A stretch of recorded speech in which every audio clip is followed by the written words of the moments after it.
going on this week. So we're gonna move on to a few more things.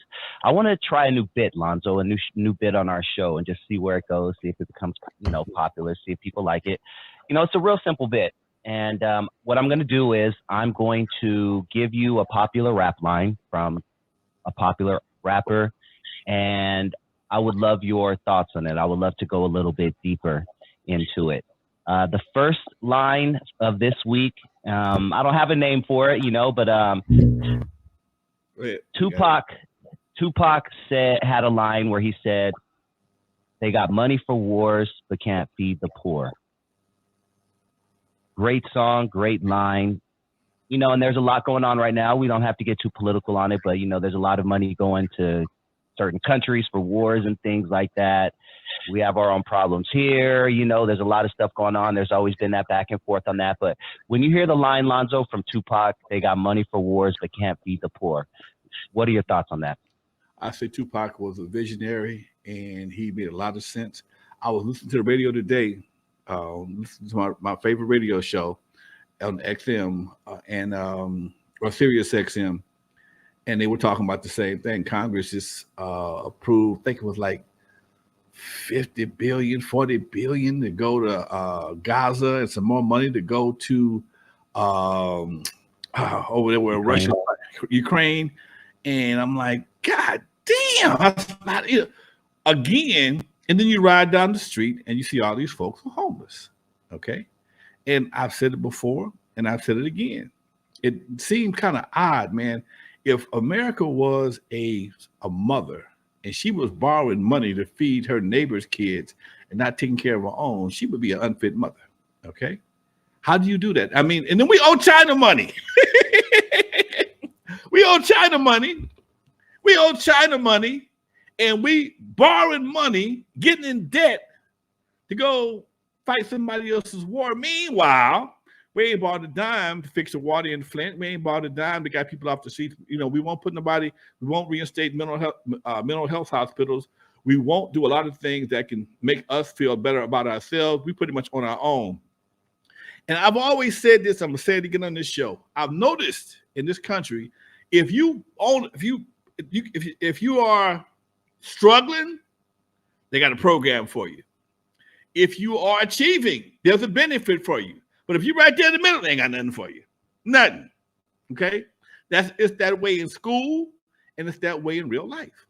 When you're in school, if you're failing, they got all kind of after-school programs to get you through, help you get your math together, help you pass the SATs, whatever it don't cost you a dime. But if you're an athlete or you're an achiever, they got all kinds of scholarship programs. But mess around there and be a B or a C student. Mess around there and be a B or a C student. You ain't got no programs. You ain't got nothing. It's pretty much, you be all right. And that's why I always fell. I fell in the middle as a kid. I was a B minus, B plus sometimes, C minus, every once in a while a D student. I never was an F student, okay? I never was an F student. I never was a straight A student. I got some good grades a couple semesters, and things went back to normal real quick. Certain classes I excelled in. But for the most part, I never got offered a scholarship or anything, but I never was in a program because I didn't have the grades to keep up. And I just noticed that, man, even when I'm talking as the president of the Compton Entertainment Chamber of Commerce, I'm privy to a lot of different situations. And if you're poor, they got programs. In fact, I had some candidates. I've been interviewing candidates on my show, and if you commit a crime and you're homeless, there's potential programs to help you get off the streets if you're homeless and commit a crime. But you got to commit a crime first. You just can't get the referral because you got no place to stay. And it's just kind of funny. And I mentioned that to my guest. Why is that? And nobody can explain that, man. If you starving to death, if you starving, you can get some food. But if you just hungry and having some bad luck, nah, man, you kind of on your own, dude. And that's just America, dude. That is so true, Lonzo. You've lived in Los Angeles County for 6 or going on 7 decades. How has homelessness changed since you were a kid? When I was a kid, I remember living in a certain area and there were just a few You know, you knew where the homeless people were. They stayed in kind of one section, which is a few of them. We knew our home.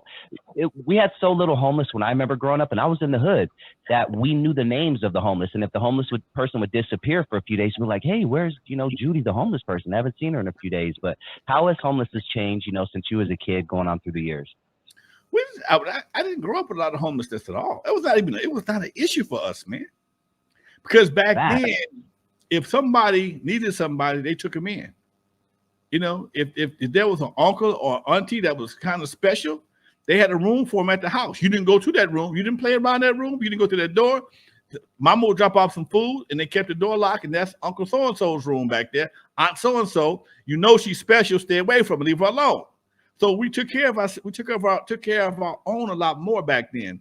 I didn't start seeing homeless till the 80s, late 80s, when crack hit and people started bottoming out. When crack hit, I started seeing homeless. And it still wasn't as prevalent as it is now. It became very prevalent in the 80s when Ronald Reagan shut down the mental institutions. A lot of mental institutions were shut down during the 80s, and you started seeing people on the streets more. But again, people if there was family to look out for them, people would look out for them. Before crack, we had winos, okay? And winos had jobs. Most winos were functioning alcoholics. A lot of your winos were functioning alcoholics. They had a job Monday through Friday, and from 9 to 5. At 5:30, he finna get drunk, okay? Sleep until time to go to work, and the next morning he'd be up and functioning and go to work. He had a family, he had a house, he had a car. On the weekend, he might be drunk from Friday to Sunday, but Monday morning he got up and went to work. And that just was a different type of addict. It still was an addict, but a different kind of addict. It wasn't until we started seeing crack, the people who said forget jobs, forget everything. I had a brother that was a functioning crack addict. Yeah, he would work. He worked every day, man. And except for Friday, except for the 2nd and the 16th.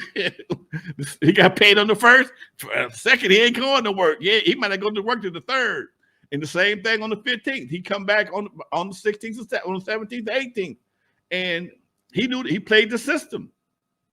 And even he got off the stuff at a certain point in time. But again, we didn't see and because he was my brother, I wouldn't let him be homeless. I wouldn't let him be homeless. He always had a place to crash. Maybe it was a form of codependency, but he was my brother. I couldn't let him be out on the streets. Okay, he didn't sleep here all the time, but I've never known him to be out in the streets. And folks, just at some point in time, a lot of folks got tired and fed up, man.